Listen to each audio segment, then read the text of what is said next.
Bismillahirrahmanirrahim. Rabbana atina fid dunya hasanah wa fil akhirati hasanah wa qina adzabannar. Assalamualaikum warahmatullahi wabarakatuh. Allahumma sholli ala sayyidina Muhammad.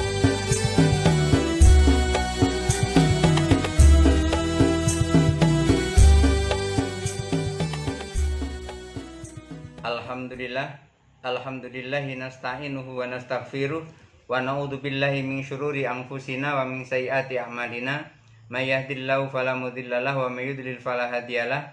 Asyhadu an la ilaha illallah wahdahu la syarikalah wa asyhadu anna Muhammadan abduhu wa rasuluh la nabiyya ba'dah. Allahumma shalli ala sayyidina Muhammad wa ala ali sayyidina Muhammad. Rabbi shrah li sadri wa yassir li amri wa hlul 'uqdatam min lisani yafqahu qawli, amma ba'du. Kita teruskan pengajian beberapa waktu yang lalu. Kali ini membahas tentang hukum tulang, hukum gigi, tanduk, dan seterusnya. Bismillahirrahmanirrahim. Faslun, fasal. Wa ammal idhamu, adapun tulang, wasinnu, gigi, wal qarnu, tanduk, wadzaflu, kuku yang tebal, wadzafru, kuku yang tipis, fafihi tariqani, ada dua pendapat. Bagaimana hukum tulang, hukum gigi, hukum tanduk, kuku yang tebal.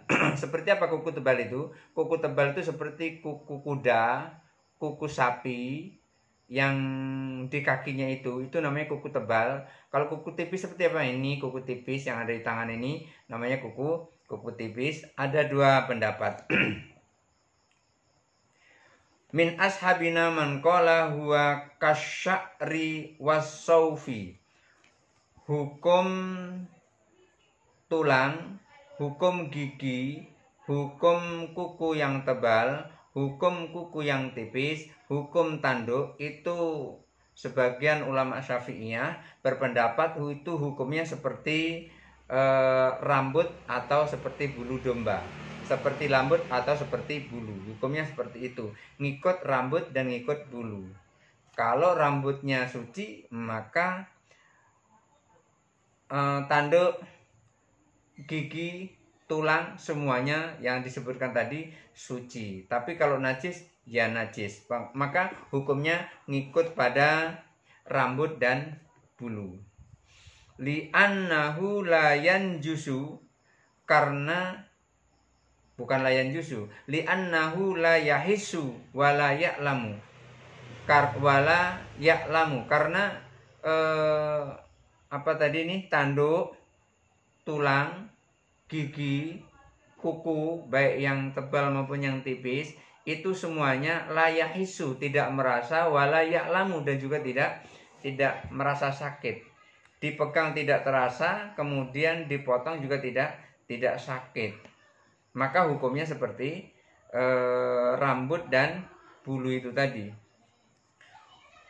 Lalu pendapat yang kedua, wa minhum man qala yanjusu, ada yang mengatakan najis, qaulan wahidan, satu kata najis, tidak ada kata yang lain.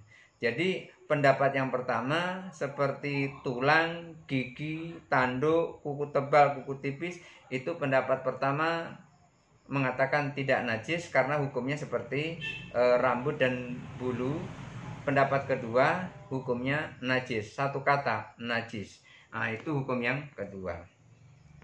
Kita lanjutkan fasal yang berikutnya. Bismillahirrahmanirrahim. Faslun, fasal. Wa ammal labanu, lalu bagaimana dengan susu? Bagaimana dengan susu?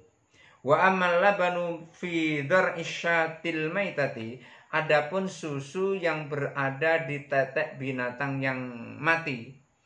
Susu binatang mati itu baru mati, kemudian di dalam tetek binatang itu masih ada susunya. Susunya bisa keluar. Bagaimana hukum susu yang keluar dari binatang yang mati tersebut, yang keluar dari tetek binatang yang binatangnya sudah mati tersebut? fahuwa najasun. Maka hukum susu yang keluar dari binatang yang mati maka hukumnya najis. Li'annahu mulakun lin najasati. Kenapa najis? Karena susu tersebut bertemu dengan barang najis. Mana barang najisnya? Binatang yang mati itu najis. Sementara susunya berada di dalam binatang itu, maka hukumnya juga najis. Jadi najisnya susu itu karena mulaku najasatin, karena bertemu dengan bagian-bagian yang najis.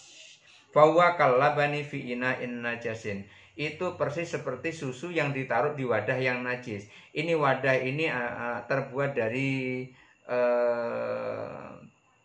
kulit babi misalnya.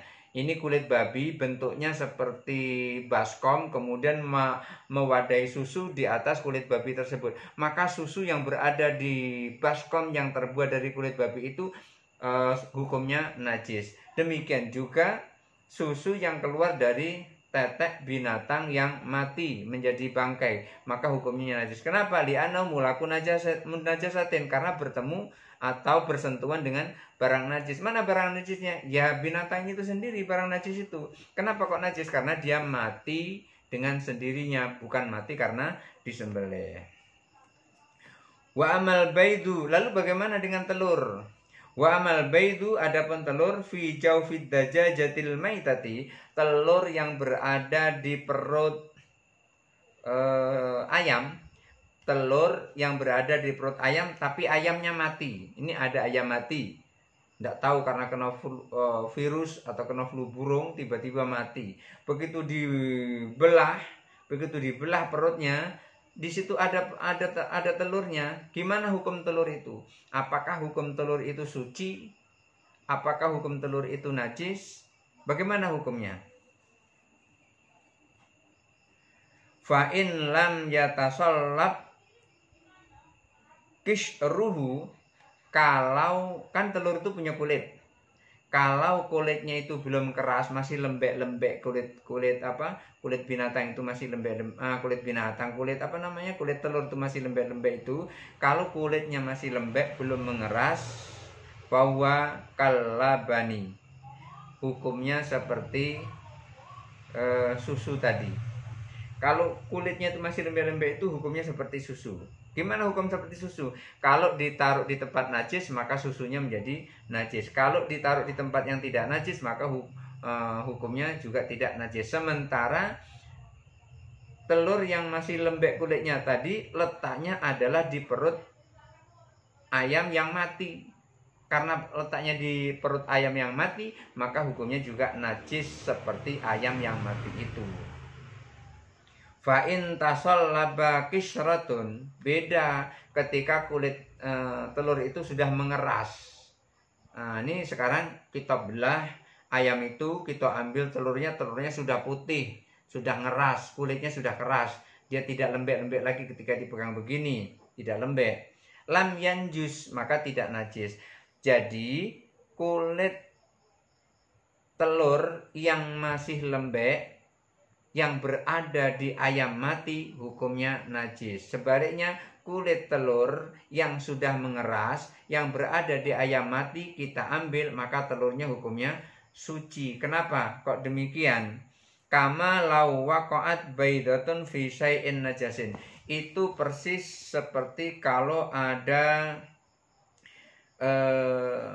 telur diletakkan di tempat najis. Misalnya ada telur, kemudian tiba-tiba telur itu jatuh ke tai ayam atau jatuh ke tai sapi, terbenam di situ. Kita ambil telurnya, kita cuci telurnya, maka pada saat kita ngambil telur dari tai ayam atau tai kerbau tadi, tai sapi tadi, kita cuci, setelah dicuci menjadi suci. Jadi hukum telur itu mengikut kondisinya. Ketika telurnya lembek, hukumnya seperti susu tadi. Susu ditaruh wadah najis, susunya menjadi najis. Susu ditaruh wadah suci, susunya menjadi suci. Demikian juga telur yang masih lembek tadi. Ketika dia berada di ayam mati, maka hukumnya menjadi najis. Karena ayamnya yang mati itu najis. Tapi kalau misalnya telur ini belum ngeras, kemudian ayamnya masih hidup, tiba-tiba ayam ngeden gitu, terus keluar telur yang lembek lembek tadi, lembek kulitnya tadi, maka hukumnya suci. Kenapa? Dia keluar dari ayam yang masih hidup. Lain halnya dengan ayam yang mengeluarkan telur, telurnya sudah keras. Baik itu telur itu keluar dari ayam yang hidup maupun ayam yang mati, maka telur tersebut hukumnya masih tetap suci. Kenapa? Karena kulitnya keras. Kalau kulitnya keras tidak terpengaruh oleh wadahnya. Masih kita lanjutkan dengan fasal berikutnya. Bismillahirrahmanirrahim. Faslun fasal idza dzubiha hayawanun yukalu, apabila binatang yang bisa dimakan dagingnya itu disembelih, lam yanjus bidzabhi, maka tidak akan najis karena disembelih itu syai'un min ajzaihi, sesuatu yang berada di binatang tersebut. Artinya binatang yang disembelih, binatang yang bisa dimakan kemudian dia disembelih, maka tulangnya suci, giginya suci, buntutnya suci, bulu yang ada di buntut suci, maka boleh dipakai untuk gantungan kunci karena dia suci. Berbeda kalau binatang yang mati, kalau yang mati menjadi najis. Binatang yang bisa dimakan, kemudian binatang itu dipotong, maka bagian-bagian tubuh binatang tersebut yang suci, dia adalah suci kecuali taiknya tetap najis. Tapi tanduknya suci, giginya suci, tulangnya suci, semuanya suci, kalau binatang itu bisa dimakan dan disembelih. Wa yajuzul intifa'u bijildihi, maka boleh dimanfaatkan kulitnya.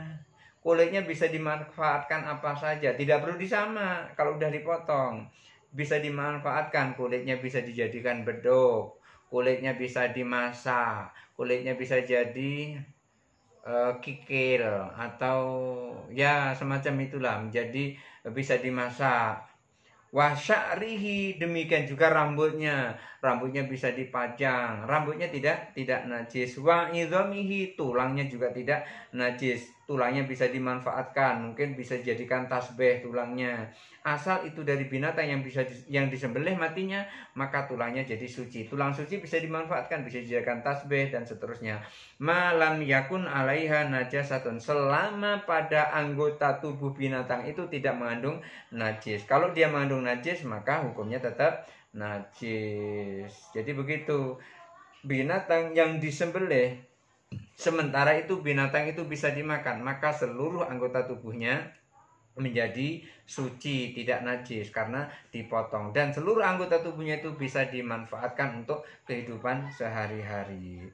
Li'annahu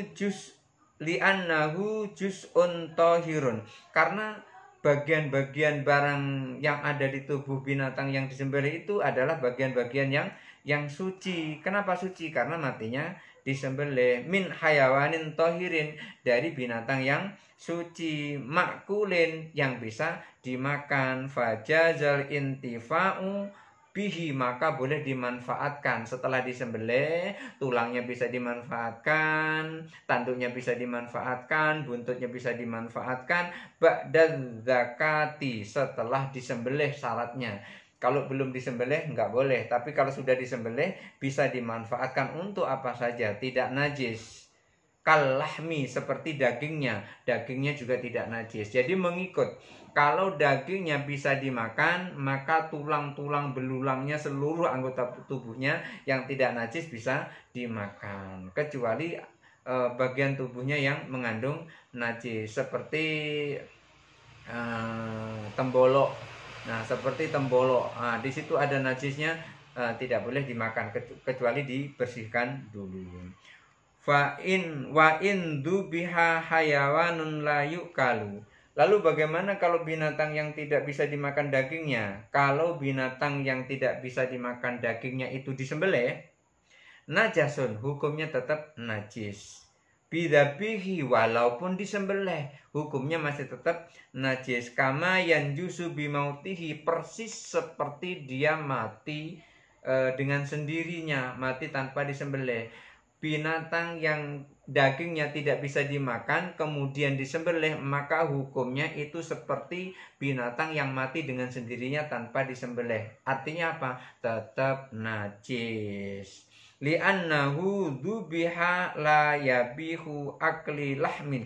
Karena pada saat disembelih binatang tersebut dagingnya tidak bisa dimakan. Karena dagingnya tidak bisa dimakan, haram memakan dagingnya, maka disembelih maupun tidak disembelih hukumnya tetap sama.